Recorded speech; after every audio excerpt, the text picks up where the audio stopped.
What's up? It's another We Help Business episode. And as we promised, these are going to be short. Like, I literally have a timer sitting in front of me because if you know me or if you've worked with me, you know I can be a little long-winded, but this time it's not going to be that way. I promise. This podcast, unlike my other podcasts, they may ramble on, but this one, this one will be an efficient less than 10 minutes, maybe even less than 8 minutes. We'll see. So if you can't tell, I'm recording this podcast in my car while I'm driving. I drop the kids off at school. And don't worry, there's no crazy microphones or gimmicks, nothing too nuts. I'm very much focused on it. I'm in the carpool line. It just takes a while for me to get through the whole traffic side of things. So it is a safe and effective way of me recording this to make my day more efficient.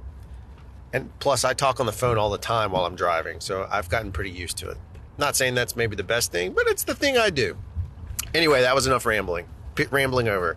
I want to talk today a little bit about marketing budgets, because one thing that comes across a lot of plates is, a couple of things. One, we've run into situations where we've had conversations with really great little businesses or big businesses, and they don't really have a real marketing budget. They have just, we set some money aside. Well, we get into a conversation, well, how much money did you set aside? Not because we're going to try and take all of that money, but simply because knowing how much they've set aside kind of dictates what the creative will be, what the approach might be, and more importantly, how to maximize the return on investment for them. That's our job. That's what every agency in the world should do. And often we get, I don't know, or, it's between some crazy range, 5,000 and 50,000. I mean, none of it makes any sense. And the reality of that is you really should have a marketing budget. Now, often the rule of thumb that we've come across with our client base, and certainly for small businesses, bigger businesses, different issues, bigger brands, different issues. But for small businesses, we see anywhere from 15 to 20% of your your gross should be your marketing budget. And you should be able to control that against your growth, meaning you would look at those numbers and say, okay, if I spend X amount of dollars, I'm going to project to see this level of growth. And that's what your target should be. That should be a key performance indicator, AKA a KPI. Lots of slang in the world, right? The thing is that most of the time people put 4 to 5%. Sometimes I've seen upwards of 3%.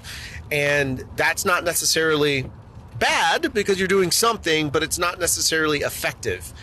There is a point and it is a curve in which too little input gets no results. Too much input is a waste of money. So you're constantly looking for that balancing act. So a couple of things to consider from that. First off, do you have a marketing budget? I suggest you come up with one. Doesn't matter what your business is. You could be selling t-shirts like my buddy Dale Boyd, or you could be, which his shirts are fantastic, by the way, or you could be selling coffee like Lucky Shot Coffee, who's another local retailer, or you could be as large as, prime example, we did some work with Starbucks once, and they had a very clearly defined budget for the project, and we worked around it. So that project had a budget that was part of a bigger budget. You get it. You run a business. You're smart. Point is you should set up and define a budget, a marketing budget. And generally, again, we say somewhere between 15 and 20%.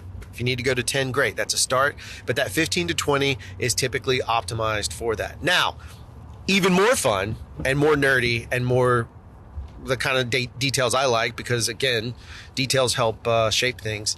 You can also turn around and put a certain percentile of that into the creative. So let's say your marketing budget is $20,000. I would suggest spending at minimum, and that might be a TV buy, a radio buy, that could be your combined marketing ad. But I would put another there's a big truck beside me. I'd put another 10 to 20% in your creative. So that means if you got 20 grand, let's say we're going to do 10%, $2,000 of that's going to come out and be your advertising creative. That's going to be the content that you create. That $2,000 will then come out of it. So now you have an $18,000 spend or media buy and so forth. And the reason I say that is because yes, you can get a free commercial sometimes from TV stations. However, you get what you pay for. And in the world of, if you think about how much content exists, how many commercials are run, how many things are out there all the time, if you're not paying a creative to get creative for you, you could be just burning that money. I'm not saying you will, but you could be burning that money. because we've got to be disruptive. You got to stand out. So I'm just going to recap real quick. Marketing budget, get one, make one, create one, think about it. And the easy way to figure it out is 15 to 20% of your net. Well, I keep saying net. I don't know why that's wrong. 15 to 20% of your gross income, of your business gross income. Then once you have that built out and you have your budget, then you want to make 10 to 15% of that budget go towards creative. At minimum, 10 to 15%. I hope that helps you. If we can help you with it, if you'd like help, as always, this is a commercial. It's a podcast. I'm trying to give you away free information and help you, but I still got to be a business too. But if we can help you, you can always reach us at wehelp.business. That's right. It's wehelp.business. Take away the .com, slap in .business, and we help.